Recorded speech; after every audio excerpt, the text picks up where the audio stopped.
Hi friends, कैसे हैं आप लोग।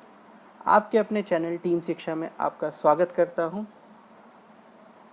आज हम आपके लिए list of Indian prime minister with tenure and achievement, Bharat के प्रधानमंत्री, उनके कार्यकाल और उनके कार्यकाल के समय में जो जो भारत में प्रगति हुई वो सब के बारे में मैं आपको एक विस्तृत जानकारी दूंगा, जो आपके किसी भी कॉम्पिटिटिव एग्ज़ाम, रेलवे, एसएससी, कहीं भी एग्ज़ाम में आपके लिए बहुत ही फ़ायदेमंद होगा। चलिए देर ना करते शुरू करते हैं। अच्छा, भारत आज़ाद हुआ था 15 अगस्त 1947 को। प्रधानमंत्री की भी टेन्योर उसी दिन से शुरू होती है। उससे पहले भारत एक ब्रिटिश सरकार का गुलाम था। अच्छा, भारत में संविधान जो आया था वो 26 जनवरी 1950 में आया था। इसीलिए हम लोग 26 जनवरी को रिपब्लिक डे ऑफ इंडिया कहते हैं और 15 अगस्त को इंडिपेंडेंस डे। 15 अगस्त को हमारे भारत के प्रधानमंत्री जो हैं वो लाल किला से झंडारोहण करते हैं और 26 जनवरी को भारत के राष्ट्रपति लाल किले से झंडारोहण करते हैं। चलिए, भारत के जो राष्ट्र अध्यक्ष होते हैं वो राष्ट्रपति होते हैं, जिनकी शक्तियां काफ़ी हद तक नाम मात्र और औपचारिक ही होती हैं। अधिकतर शक्तियां भारत में प्रधानमंत्री के पास ही होती है। प्रधानमंत्री को बहुत दल या लोकसभा के द्वारा चुना जाता है। अच्छा, आप लोग लोकसभा चुनाव होता है, लोकसभा चुनाव सुनते होंगे ना। हम लोग प्रधानमंत्री नहीं चुनते, आम जनता जो वोट देती है प्रधानमंत्री को नहीं वोट देती है, आम जनता सांसद को चुनती है। यही सांसद जो चुने जाते हैं, इन सांसदों की एकजुटता, एक मत से उन्हीं के में से बीच में से एक व्यक्ति को प्रधानमंत्री बनाया जाता है। इस भ्रम में नहीं रहे कि आप प्रधानमंत्री को वोट दे रहे हैं। प्रधानमंत्री को आप वोट नहीं देते हैं, प्रधानमंत्री को सांसद द्वारा चुना जाता है। आप अपने एरिया के सांसद चुनते हैं जो सदन में जाके प्रधानमंत्री को चुनते हैं। चलिए अब देखते हैं प्रधानमंत्री कौन कौन हुए, को किस पार्टी से थे और उनका कार्यकाल या टेन्योर क्या था। भारत के प्रथम प्रधानमंत्री, first prime minister of India, Jawaharlal Nehru हैं। यह इंडियन नेशनल कांग्रेस पार्टी के थे। इनका कार्यकाल 15 अगस्त 1947 से 27 मई 1964 तक था। दूसरे आपके प्रधानमंत्री हैं लाल बहादुर शास्त्री, लेकिन उससे पहले गुलजारी लाल नंदा को एज ए एक्टिंग या कार्यवाहक प्रधानमंत्री की उसमें कहा जाता है, जिनका कार्यकाल 27 मई 1964 से 9 जून 1964 तक था। मात्र 13 दिन का इनका कार्यकाल था। इसके बाद लाल बहादुर शास्त्री जी, जो भी इंडियन नेशनल कांग्रेस से आते थे, वो प्रधानमंत्री बने। इनका कार्यकाल 9 जून 1964 से 11 जनवरी 1966 तक था। इसके बाद पुनः गुलजारी लाल नंदा को 13 दिन के लिए पुनः कार्यवाहक प्रधानमंत्री बनाया गया था। ये कार्यकाल उनका 11 जनवरी 1966 से 24 जनवरी 1966 तक था। इसके बाद भारत की प्रथम महिला प्रधानमंत्री बनी थी इंदिरा गांधी। वो भी इंडियन नेशनल कांग्रेस से थी। इनका कार्यकाल 24 जनवरी 1966 से 24 मार्च 1977 तक था। ये इंदिरा गांधी का पहला टेन्योर था, मतलब कि ये इनका पहली बार बनी थी। अभी इसके बाद भी एक बार और बनी है, वो आगे मैं बताऊंगा आपको। इसके बाद बने प्रधानमंत्री मोरारजी देसाई, जो जनता पार्टी से आते थे। इनका कार्यकाल 24 मार्च 1977 से 28 जुलाई 1979 तक था। चौधरी। इसके बाद चरण सिंह बने जनता पार्टी, लेकिन ये आईएनसी, इंडियन नेशनल कांग्रेस के सपोर्ट से ये प्रधानमंत्री बने। इनका कार्यकाल 28 जुलाई 1979 से 14 जनवरी 1980 तक था। इसका फ्रेंड्स आप स्क्रीनशॉट ले लें, आपके एग्जाम में बहुत ही हेल्प करेगा। चलिए नेक्स्ट।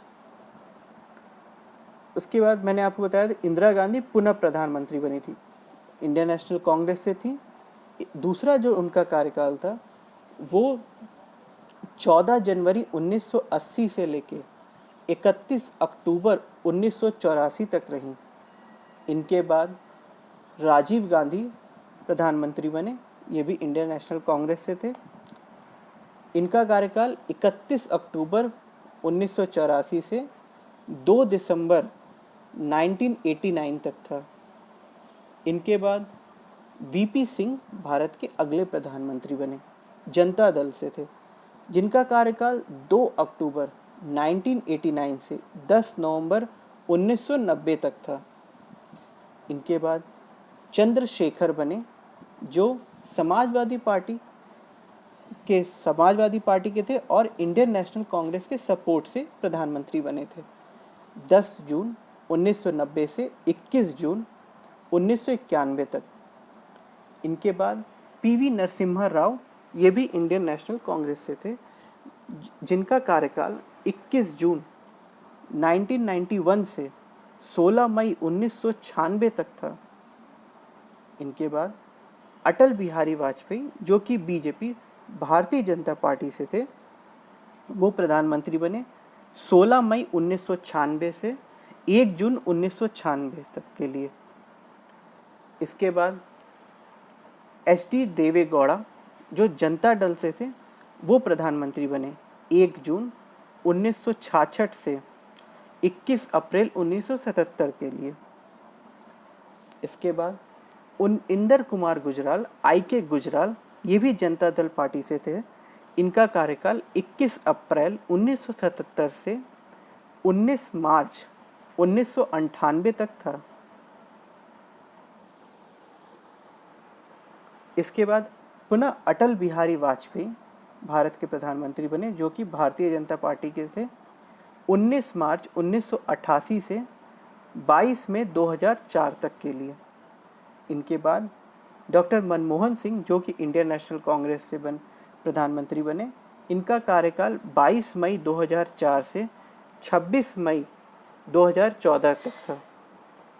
वर्तमान में प्रधानमंत्री हैं नरेंद्र दामोदर मोदी, जो कि भारतीय जनता पार्टी से हैं, जो 26 मई 2014 से अब तक भारत के प्रधानमंत्री हैं।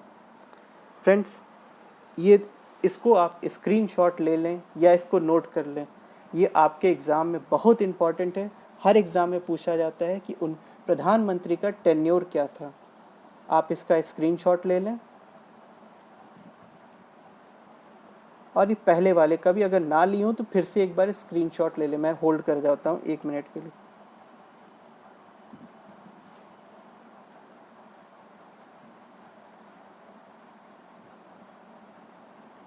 आई होप आप लोगों ने स्क्रीनशॉट ले लिया हो। अब आगे बढ़ते हैं। अच्छा, पहले प्रधानमंत्री मैंने बताया था पंडित जवाहरलाल नेहरू। इनका कार्यकाल 15 अगस्त 1947 से 27 मई 1964 तक था। इनका जन्म 14 नवंबर 1879 14 नवंबर 1889 में हुआ था। इनकी मृत्यु 27 मई 1964 में हुई थी। ये भारत के पहले और अब तक के सबसे लंबे समय तक के लिए भारत के प्रधानमंत्री रहे हैं। इनका कार्यकाल प्रधानमंत्री के तौर पर 16 वर्ष 286 दिन है। अभी तक कोई इनसे ज़्यादा या इनके बराबर तक इतना कोई लंबा कार्यकाल एज ए प्रधानमंत्री किसी ने भारत को सर्व नहीं किया है। ये भारतीय स्वतंत्रता आंदोलन में भी अग्रणी व्यक्ति थे। 1964 में इनकी मृत्यु हो गई थी। तब तक ये प्रधानमंत्री के रूप में कार्य कर रहे थे। ये बच्चों के बीच में बहुत लोकप्रिय थे, इसलिए इन्हें चाचा नेहरू भी कहा जाता है। इनकी जड़ें कश्मीर से भी जुड़ी हुई थी, तो इसलिए इनको पंडित नेहरू भी कहा जाता है। कश्मीरी पंडित समुदाय के थे ये। अच्छा, भारत के पहले प्रधानमंत्री थे ये। भारत के विदेश मंत्री के रूप में भी इन्होंने काम किए। जवाहरलाल नेहरू ने आधुनिक विदेश नीति के साथ साथ आधुनिक भारत सरकार और राजनीतिक संस्कृति को आकार देने में एक प्रमुख भूमिका निभाई है। उनका सबसे महत्वपूर्ण योगदान शिक्षा की ओर दिया गया है। ग्रामीण बच्चों को गांव-गांव तक इस पढ़ने के लिए स्कूलों को बनाया। उच्च शिक्षा के लिए जो नेहरू की शिक्षा नीति को, जैसे जिसको हम लोग एम्स कहते हैं, अखिल भारतीय आयु विज्ञान संस्थान एम्स, ये पंडित नेहरू द्वारा ही 1956 में इसकी शुरुआत की गई थी। टेक्नोलॉजी के मामले में IIT, Indian institute of technology, इसकी भी शुरुआत नेहरू जी द्वारा 1956 में की गई थी। मैनेजमेंट करने के लिए भारत के सर्वोच्च institute IIM, Indian institute of management, इसकी शुरुआत उन्होंने 1961 में की थी। जैसे विश्व स्तरीय शैक्षिक संस्थानों का विकास का श्रेय नेहरू जी को जाता है। इन्होंने अपने कार्यकाल में जो आज टॉप 100 यूनिवर्सिटी बोले जाते हैं वर्ल्ड के फ्रेंड्स, कि इसमें भारत की यूनिवर्सिटी है, उन सभी यूनिवर्सिटियों में से आपका आईआईटी दिल्ली, कानपुर, मद्रास, एम्स, आपका आईएम, ये ज़रूर रहता है वर्ल्ड के 100 यूनिवर्सिटी में। नेहरू जी का कार्यकाल, इसको याद रखिएगा फ्रेंड्स, 16 वर्ष 286 दिन का था। ये अब तक के सबसे लंबे वर्ष के लिए और सबसे लंबा टेन्योर रहा एज ए प्रधानमंत्री। इन्हीं के समय में 1962 में भारत और चीन के बीच में युद्ध हुआ था, जिसमें भारत की पराजय हुई थी। उसके हार की वजह से नेहरू जी की तबीयत बिगड़ती गई। फिर उनकी उसी के बारे में सोचते सोचते उनका देहांत 27 मई 1964 को हो गया। इसके बाद, उनके देहांत के बाद, गुलजारी लाल नंदा, जो कि एक्टिंग पीएम, एज ए कार्यवाहक पीएम के तौर पे उनको चुना गया था। ये 2 बार बने थे, 1964 में भी एक बार और एक बार 1966। 1966 का मैं आपको बाद में बताता हूँ। जब प्रथम प्रधानमंत्री पंडित नेहरू की अकाल मृत्यु हो गई थी प्रधानमंत्री के तौर पे कार्य करते हुए, तो उस समय कार्यवाहक प्रधानमंत्री तुरंत के लिए गुलजारी लाल नंदा को बनाया गया था। 13 दिन के लिए थे। उसके बाद इनके बाद लाल बहादुर शास्त्री ने प्रधानमंत्री का कार्यभार संभाल लिया था। उसके बाद भी जब भारत के दूसरे प्रधानमंत्री जो लाल बहादुर शास्त्री बने, उनकी भी अकस्मात ताशकंद में जब उनकी मृत्यु हो गई, तो उसके बाद फिर इन्हें 13 दिन के लिए प्रधानमंत्री के तौर पे काम किया गया। तो ये सिर्फ कार्यवाहक प्रधानमंत्री ही कहे जाते हैं। चलिए, भारत के अगले प्रधानमंत्री लाल बहादुर शास्त्री, इनका कार्यकाल 9 जून 1964 से 11 जनवरी 1966 तक था। इनका जन्म 2 अक्टूबर 1904 में हुआ था। इनकी मृत्यु 11 जनवरी 1966 में हुई थी। लाल बहादुर शास्त्री भारत के दूसरे प्रधानमंत्री थे। इनका एक नारा था जो विश्व प्रसिद्ध है, जय जवान जय किसान। इन्हीं के समय में भारत और पाकिस्तान के बीच में 1965 में युद्ध हुआ था, जिसमें भारत की विजय हुई थी। अतः लाल बहादुर शास्त्री, नेहरू जी जब प्रधानमंत्री थे, उस समय ये नेहरू जी के कैबिनेट में रेल मंत्री के रूप में भी इन्होंने काम किया था। 1965 में जब भारत और पाकिस्तान के बीच में युद्ध हुआ, भारत ने विजय प्राप्त की थी, उस समय ये उन्हीं का नारा था, जय जवान जय किसान। भारत अपने जवान और अपने किसान के बल पे आगे बढ़ेगा। उन्हीं के समय में ये नारा था कि अमूल, जो आज हम लोग अमूल का हर आइटम आता है, अमूल उसी समय का आइटम था जो बना था ताकि भारत विश्व में सब जगह से सामान को लेना, विश्व को सामान दे। आज भारत, जो उस समय मात्र 1% की उसकी इंडस्ट्री थी मिल्क प्रोडक्ट, आज भारत का अमूल पूरे विश्व में अपना सप्लाई करता है। उनकी मृत्यु ताशकंद में एक समझौता जब हुआ था भारत पाकिस्तान के बीच में, भारत और पाकिस्तान में जब युद्ध हुआ तो भारत लाहौर तक भारत की सीमा चली गई थी। तो उसके लिए यूएन असेंबली में जाके वहाँ पे भारत और पाकिस्तान को फिर ताशकंद में बुलाया गया था। वहाँ पे उनकी रहस्यमय ढंग से उनकी मृत्यु हो गई थी। इसके बाद अगली प्रधानमंत्री बनती हैं इंदिरा गांधी। इंदिरा गांधी ने सबसे पहला टर्म अपना 24 जनवरी 1966 से 24 मार्च 1977 तक के लिए किया। उसके बाद फिर प्रधानमंत्री वो बनी 14 जनवरी 1980 से 31 अक्टूबर 1984 तक। इंदिरा गांधी के जन्म 19 नवंबर 1917 में हुआ था। इनका मृत्यु 31 अक्टूबर 1984 में हुआ था। ये भारत की तीसरी प्रधानमंत्री थी। इनका पूरा नाम इंदिरा प्रियदर्शनी गांधी, जो भारत की पहली और अब तक की एकमात्र महिला प्रधानमंत्री हैं। उन्होंने दूसरे सबसे लंबा कार्यकाल है जवाहरलाल नेहरू के बाद। इनका कार्यकाल 15 वर्ष 350 दिन का था। इंदिरा गांधी ने विदेश मंत्री 1984, रक्षा मंत्री 1980 से लेकर 1982 तक भी, गृह मामलों में भी मंत्री रही 1970 से 1973 तक, सूचना प्रसारण मंत्री भी रही हैं 1964 से 1966 के रूप में कार्य किया है। उन्होंने चुनाव स्थगित करने के लिए 1965 में इमरजेंसी लागू कर दी थी। इनके समय में भी 1971 में भारत और पाकिस्तान के बीच में युद्ध हुआ था, जिस युद्ध में पाकिस्तान से ईस्ट पाकिस्तान को अलग करके बांग्लादेश बनाया गया था। इन्हीं के समय में ऑपरेशन ब्लू स्टार हुआ था। ऑपरेशन ब्लू स्टार में क्या था कि पंजाबी लोग जो थे अलग एक खालिस्तान मुल्क चाहते थे, जिस वजह से इन्होंने गोल्डन टेम्पल में भारतीय सेना भेज के सभी को मरवा दिया, जिस वजह से सिख समुदाय इनके बहुत विरोध में था। 1986 में इनके ही एक अंगरक्षक बॉडीगार्ड ने इनकी हत्या कर दी थी। जब भारत पाकिस्तान का युद्ध हुआ 1965 फिर 1971 हुआ, उसके देखते हुए श्रीमती इंदिरा गांधी ने रॉ, जिसको हम लोग नॉर्मल लैंग्वेज रॉ बोलते हैं, लेकिन इसका सही भाषा जो है RNAW है।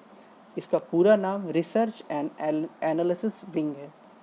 इसकी शुरुआत 1968 में इन्होंने की।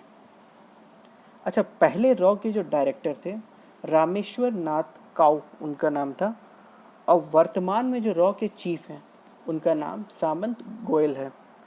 रॉ की स्थापना इसलिए की गई, जब अंग्रेज भारत छोड़ के गए थे तो उस समय IB चलता था, इंटेलिजेंस ब्यूरो, वही अभी तक चल रहा था। अब भारत को ये लगा कि IB से नहीं, अब भारत को एक ऐसी एजेंसी बनानी होगी जिससे बाहर के देशों में क्या और उन गतिविधियों पर विरोध लगाम लगाने के लिए भारत को एक अपना एक इंटेलिजेंस एजेंसी बनानी होगी। तो उस समय ये रॉ की संरचना की गई थी। इन्हीं ने इसरो की भी संरचना की, इसरो को भी बनाया। 1969 में इसरो की शुरुआत की गई थी। इसरो की शुरुआत 15 अगस्त 1969 को की गई थी। इसका हेडक्वार्टर जो है, अच्छा रॉ का मैं आपको हेडक्वार्टर बताना भूल गया, सॉरी। रॉ का हेडक्वार्टर आपका नई दिल्ली में है। इसरो का हेडक्वार्टर आपका बेंगलोर कर्नाटका स्टेट में है। अच्छा, इसरो की शुरुआत जो है विक्रम साराभाई द्वारा की गई थी। उस समय इसरो के पहले डायरेक्टर वही थे, विक्रम साराभाई। वर्तमान में इसरो के जो डायरेक्टर हैं कैलाश विदम सिवन हैं, जो चेयरमैन हैं इसरो के। इसरो का पूरा नाम Indian space research operation organisation. Shrimati Indira Gandhi के मृत्यु के बाद मोरारजी देसाई को भारत के अगले प्रधानमंत्री के तौर पे नियुक्त होते हैं। इनका कार्यकाल 24 मार्च 1977 से लेकर 28 जुलाई 1979 तक था। इनका जन्म 29 फरवरी 1896 में हुआ था और इनकी मृत्यु 10 अप्रैल 1995 में हुई थी। ये भारत के चौथे प्रधानमंत्री बने थे मोरारजी रणछोड़जी देसाई जी।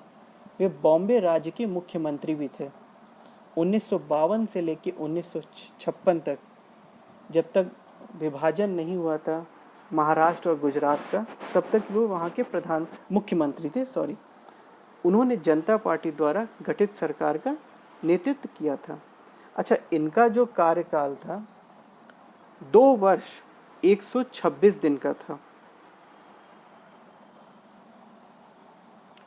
इसके बाद बने भारत के प्रधानमंत्री चौधरी चरण सिंह। इनका कार्यकाल 28 जुलाई 1979 से 14 जनवरी 1980 तक था। इनका जन्म 23 दिसंबर 1902 में हुआ था। इनकी मृत्यु 29 मई 1987 में हुई थी। चौधरी चरण सिंह भारत के 5वें प्रधानमंत्री बने। वे उत्तर प्रदेश के किसान परिवार में जन्मे थे। किसानों के अधिकार के लिए इन्होंने बहुत से काम किए। अच्छा, चौधरी चरण सिंह के नाम से भारत में एक एयरपोर्ट भी है। कहाँ के एयरपोर्ट है? लखनऊ का, उत्तर प्रदेश की राजधानी लखनऊ का एयरपोर्ट चौधरी चरण सिंह के नाम पे है। इसके बाद प्रधानमंत्री बने हमारे राजीव गांधी। इनका कार्यकाल 31 अक्टूबर 1984 से 2 दिसंबर 1979 तक था। इनका जन्म 20 अगस्त 1944 में हुआ था। इनकी मृत्यु 21 मई 1991 में हुई थी। ये भारत के छठे प्रधानमंत्री और पूर्ववर्ती पीएम इंदिरा गांधी और फिरोज गांधी के पुत्र राजीव गांधी ने 1984 से 1979 तक सेवा की। उन्होंने सिख दंगों के बाद 1984 में इंदिरा गांधी की मृत्यु के बाद पदभार ग्रहण किया था। वे 40 वर्ष की आयु में भारत के सबसे युवा प्रधानमंत्री बने थे। राजीव गांधी को भारत का सबसे युवा प्रधानमंत्री के उसमें भी गिना जाता है। इन्होंने ही टेक्नोलॉजी के उसमें और काम किए। जो आज टेलीफोन की योजना जो थी, ये इनके समय में ही इसकी शुरुआत की गई थी। राजीव गांधी का जो एज ए पीएम उनका कार्यकाल 5 वर्ष 32 दिन का था। राजीव गांधी ने इंडियन एयरलाइंस के लिए भी पायलट के रूप में भी काम किया है। अच्छा, 1985 से 1991 तक वे कांग्रेस पार्टी के अध्यक्ष भी रहे हैं। उनके समय में ही जैसे शाहबानो केस, भोपाल गैस त्रासदी, बोफोर्स घोटाला जैसे प्रमुख मामले चयनित हैं आज भी। 1991 में 46 वर्ष की उम्र में लिट्टे के आत्मघाती हमले द्वारा उनकी हत्या कर दी गई। उनको मरणोपरांत भारत रत्न से सम्मानित किया गया था। तमिलनाडु में उनके रैली के समय आत्मघाती एक महिला बम लगा के आई। उससे उनके इन्हीं के सामने पैर छूने के लिए झुकी और इन्हीं का पैर पकड़ ली, जिससे वो बम विस्फोट हो गया, जिससे राजीव गांधी की तत्कालीन मृत्यु हो गई। इनका वर्ष फिर से सुन ले फ्रेंड, 5 वर्ष 32 दिन का इनका कार्यकाल था। राजीव गांधी के बाद वीपी सिंह भारत के अगले प्रधानमंत्री बने। इनका कार्यकाल 2 दिसंबर 1979 से 10 नवंबर 1990 तक था। इनका जन्म 25 जून 1931 में हुआ था। इनकी मृत्यु 27 नवंबर 2008 में हुई। वीपी सिंह का पूरा नाम विश्वनाथ प्रताप सिंह है। ये भारत के 7वें प्रधानमंत्री थे। ये कांग्रेस वीपी सिंह उत्तर प्रदेश के 12वें मुख्यमंत्री भी थे। 1984 से 1987 तक वे वित्त मंत्री के रूप में भी कार्य किए हैं। 1979 से 1990 तक राजीव गांधी पीएम के अधीन रक्षा मंत्री भी थे। जब बोफोर्स घोटाला सामने आया तो ये भी थे उसमें। सरकारी पदों, शैक्षणिक संस्थानों में आरक्षण के लिए मंडल आयोग की रिपोर्ट को उनके कार्यकाल में ही लागू किया गया था। इनका कार्यकाल 3 वर्ष 3 दिन का था। नेक्स्ट प्रधानमंत्री बने चंद्रशेखर। इनका कार्यकाल 10 नवंबर 1990 से 21 जून 1991 तक था।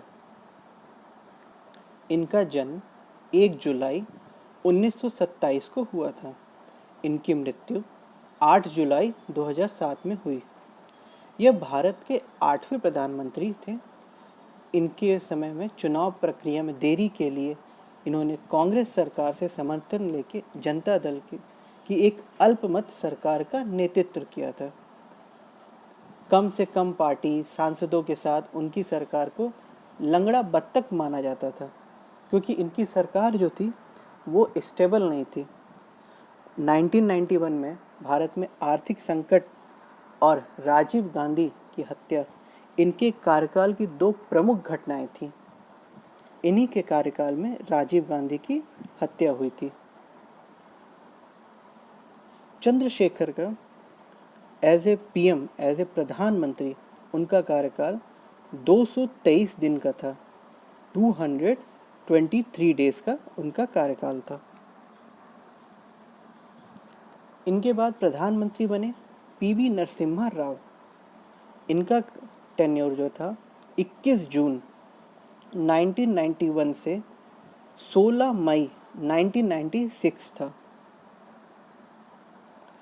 पीवी नरसिम्हा राव का जन्म 28 जून 1921 में हुआ था।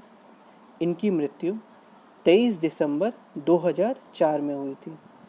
ये भारत के अगले प्रधानमंत्री बने। इनका पूरा नाम पमुलपर्ती वेंकट नरसिम्हा राव। दक्षिण भारत से आने वाले ये पहले पीएम थे। पीवी नरसिम्हा राव ने 1993 से 1996 तक रक्षा मंत्री रहे हैं। 1992 से 1994 तक ये विदेश मंत्री के रूप में भी कार्य किया है। 1986 में राजीव गांधी के अधीन यह गृह मंत्री भी रहे हैं भारत के। नरसिम्हा राव आंध्र प्रदेश के 4थे प्रधानमंत्री थे। 1991 में आर्थिक सुधारों को उनके कार्यकाल में पीएम रूप में लाया गया था। जो भारत में 1991 में फाइनेंशियली क्राइसिस, उस समय भारत की अर्थव्यवस्था को पीवी नरसिम्हा राव ने ही संभाला था। उस समय के वित्त मंत्री थे डॉक्टर मनमोहन सिंह। पीवी नरसिम्हा राव के बाद प्रधानमंत्री बने एचडी देवे गौड़ा। इनका कार्यकाल 1 जून 1996 से 21 अप्रैल 1997 तक था। अच्छा, मैं आपको पीवी नरसिम्हा राव का कार्यकाल बताना भूल गया, क्षमा चाहता हूँ। उनका कार्यकाल 4 वर्ष 330 दिन 4 years 330 days था। एचडी देवेगौड़ा पे अब आगे बढ़ते हैं। इनका जन्म 18 मई 1933 में हुआ है। ये 11वें पीएम थे। एचडी देवेगौड़ा ने 1994 से 1996 तक कर्नाटक के मुख्यमंत्री का पद संभाला। देवेगौड़ा को प्रधानमंत्री के रूप में तब चुना गया था जब किसी भी दल की सरकार बनाने के पास पर्याप्त सीटें नहीं थी, तो संयुक्त मोर्चा ने सरकार बनाई थी। कांग्रेस ने उस समय समर्थन किया था। जनता दल सेकुलर के राष्ट्रीय अध्यक्ष देवेगौड़ा प्रधानमंत्री के रूप में अपने कार्यकाल के बाद 14वीं, 15वीं और 16वीं लोकसभा के सदस्य भी थे।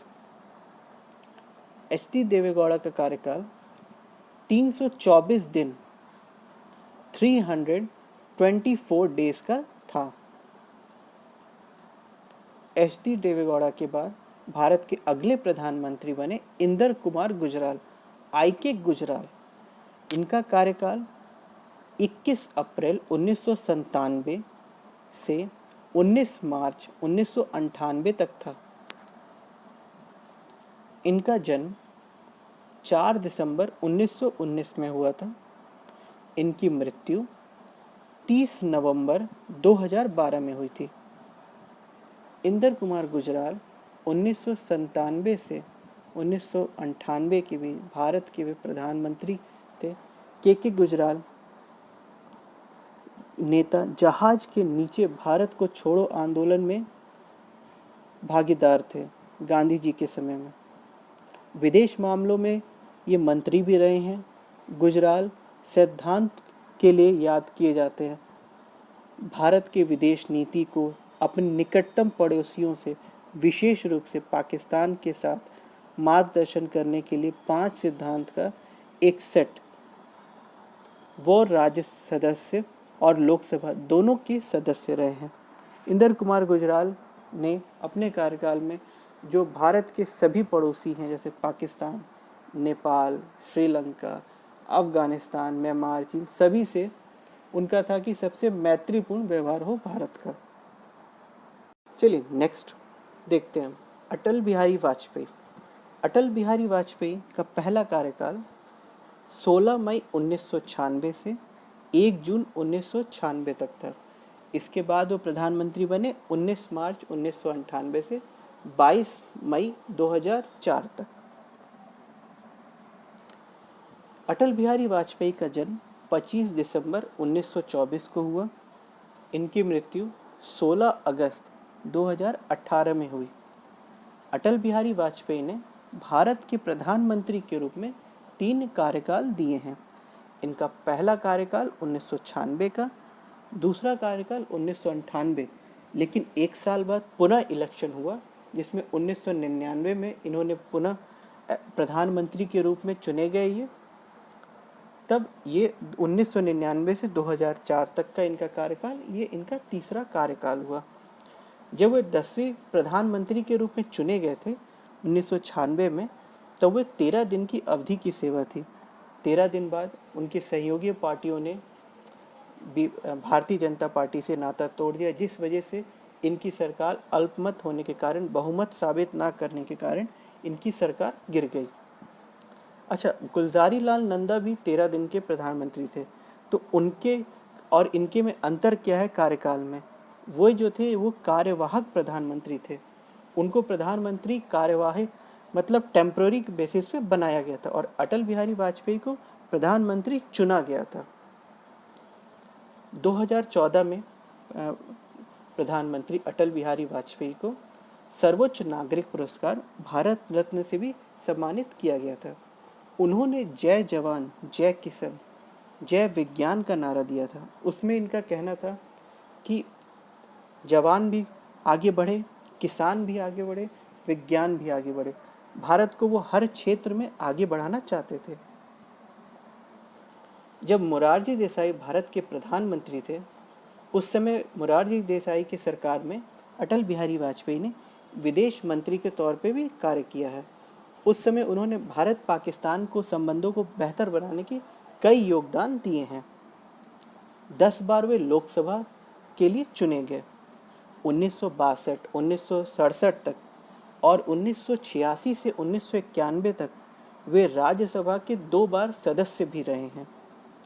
वो भारतीय जनसंघ के संस्थापक सदस्यों में से थे, जो बाद में भारतीय जनता पार्टी बनी, जिसमें वाजपेयी पहले राष्ट्रपति या राष्ट्र अध्यक्ष उस पार्टी के कहे गए। 1998, यहाँ 88 है फ्रेंड, इसके लिए क्षमा।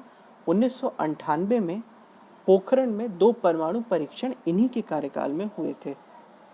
पोखरण आपका राजस्थान क्षेत्र में पड़ता है, राजस्थान प्रदेश में। वहाँ पे भारत ने 2 न्यूक्लियर टेस्ट किए थे, जिसके बाद से कई देशों ने भारत के ऊपर सैंक्शन लगा दिए थे, अमेरिका जैसे बड़े देशों ने। और भारत ने उस समय अपने आप को ये बताया था कि परीक्षण के बाद कि भारत भी ये कर सकता है। इन्होंने भारत को भी न्यूक्लियर पावर का स्टेटस दिलाया था। पर इनकी पॉलिसी ये थी कि भारत कभी भी किसी भी देश पे पहले न्यूक्लियर वार नहीं करेगा। इन्हीं के समय में भारत लाहौर बस सेवा भी शुरू की गई थी। 1999 में कारगिल युद्ध भी अटल बिहारी वाजपेयी के ही शासनकाल में हुआ था, जिसमें भारत विजयी हुआ था। 25 दिसंबर को पूरा विश्व क्रिसमस के रूप में बनाता है। भारत में 25 दिसंबर को अटल बिहारी वाजपेयी के जन्मदिन को सुशासन दिवस के रूप में चिन्हित किया जाता है। अटल बिहारी वाजपेयी के बाद प्रधानमंत्री बने डॉक्टर मनमोहन सिंह। इनका कार्यकाल 22 मई 2004 से 26 मई 2014 तक था। मनमोहन सिंह का जन्म 26 सितंबर 1932 में हुआ। इन्हें इंडियन इकोनॉमिस्ट भी कहा जाता है। डॉक्टर मनमोहन सिंह भारत के 13वें प्रधानमंत्री थे। उन्होंने प्रधानमंत्री के रूप में 2 पूर्ण पद पर कार्य किया। जैसे 2004 में जब प्रधानमंत्री बने, 2004 से 2009 ये इनका एक टर्म हुआ, और 2009 से 2014 ये इनका दूसरा टर्म। इन्होंने दोनों टर्म पूरा निभाया प्रधानमंत्री के तौर पे, और 2 बार संयुक्त प्रगतिशील गठबंधन यूपीए सरकारों का नेतृत्व भी किया था। राज्यसभा के सदस्य मनमोहन सिंह भी रहे हैं। 1998 से 2004 तक के उच्च सदन के नेता भी रहे हैं। वर्तमान में वो 6ठे राज्यसभा कार्यकाल के सेवा कर रहे हैं। 1991 में व्यापक रूप से भारत में जो मंदी आई थी, आर्थिक मंदी, उसमें इन्होंने एलपीजी, उदारीकरण, निजीकरण, वैश्वीकरण सुधारों को मान्यता प्राप्त हैं, जो पीवी नरसिम्हा राव के सरकार में वित्त मंत्री के रूप में काम किए। ये भारत के इकलौते प्रधानमंत्री हैं जिनका हस्ताक्षर आपको भारत के करेंसी नोटों पर मिलेगा। भारत की करेंसी 1 रुपए की जो नोट आती है, उस पे वित्त सचिव, फाइनेंस सेक्रेटरी का सिग्नेचर होता है। मनमोहन सिंह फाइनेंस सेक्रेटरी भी रह चुके थे। और 1 रुपए के बाद जितनी भी करेंसी है, 2 रुपए, 5 रुपए, 10 रुपए, 20 रुपए, 100 रुपए, 500 रुपए, 1000 रुपए उनके समय में थी, उन सभी पे आरबीआई गवर्नर के साइन होते हैं। तो Manmohan Singh reserve bank of India, RBI के 15वें गवर्नर के रूप में भी थे। तो ऐसे प्रधानमंत्री थे जिनका नोटों पे भी सिग्नेचर था। उन्हें 1987 में पद्म विभूषण से भी सुशोभित किया गया था। वर्तमान में भारत के प्रधानमंत्री हैं नरेंद्र दामोदर दास मोदी। इनका कार्यकाल 26 मई 2014 से अब तक है। मनमोहन सिंह का जो कार्यकाल है वो 10 वर्ष 4 दिन का है। नरेंद्र मोदी का जन्म 17 सितंबर 1950 में हुआ था। भारत के प्रधानमंत्री के रूप में नरेंद्र मोदी में प्रमुख के रूप में चुने गए। वे निचले सदन लोकसभा के नेता और मंत्रिपरिषद के भी प्रमुख हैं। प्रधानमंत्री मोदी ने 14वें प्रधानमंत्री के रूप में शपथ ग्रहण किया। उनका दूसरे कार्यकाल भी 2019 से प्रारंभ हो चुका है। उन्होंने पहली बार 2014 में 16वीं लोकसभा के लिए चुने गए थे। इनके कार्यकाल में कुछ प्रमुख बातें, जैसे इन्होंने जीएसटी, गुड्स सर्विस टैक्स को लागू किया। इन्हीं के टाइम में 8 नवंबर 2016 में डीमोनेटाइजेशन, नोटबंदी की गई, जिसमें 8 नवंबर 2016 के बाद रात के 12 बजे से सभी 500 और 1000 रुपए के नोट को नेगलेक्ट कर दिया गया। नरेंद्र मोदी के टाइम में ही आर्टिकल 370 जो जम्मू कश्मीर को एक स्पेशल स्टेट का दर्जा प्रदान करता था, उसे ख़त्म करके जम्मू कश्मीर राज्य को 2 भाग में विभाजित करके जम्मू कश्मीर एक अलग केंद्र शासित प्रदेश और लद्दाख एक अलग केंद्र शासित प्रदेश के रूप में 5 अगस्त 2019 को इनके दूसरे कार्यकाल में बनाया गया। इन्हीं के कार्यकाल में बीजेपी का एजेंडा राम मंदिर भी इन्हीं के कार्यकाल में पूर्ण हुआ। राम मंदिर का काम भी शुरू हुआ। उरी अटैक, जिसमें हमारे कई भारतीय जवान शहीद हुए थे, उसके उपलक्ष्य में जो सर्जिकल स्ट्राइक हुई आर्मी के द्वारा, वो भी इन्हीं के कार्यकाल में हुई। सेना को बहुत मजबूत बनाया इन्होंने। रॉ, डिफेंस, आईबी सभी क्षेत्रों में मजबूत बनाया। वर्तमान में एनएसए अजीत डोभाल हैं। इन्हीं के कार्यकाल में सीए एनआरसी को लागू किया गया भारत में। इनका कार्यकाल अब तक नरेंद्र मोदी का 6 वर्ष 17 दिन का हो गया है। आशा करता हूँ आपको हमारा वीडियो पसंद आया हो आज का। आप किसी और वीडियो पे, किसी और टॉपिक पे स्पेशल वीडियो चाहते हो तो कमेंट बॉक्स में ज़रूर लिखें। आज ही थैंक यू।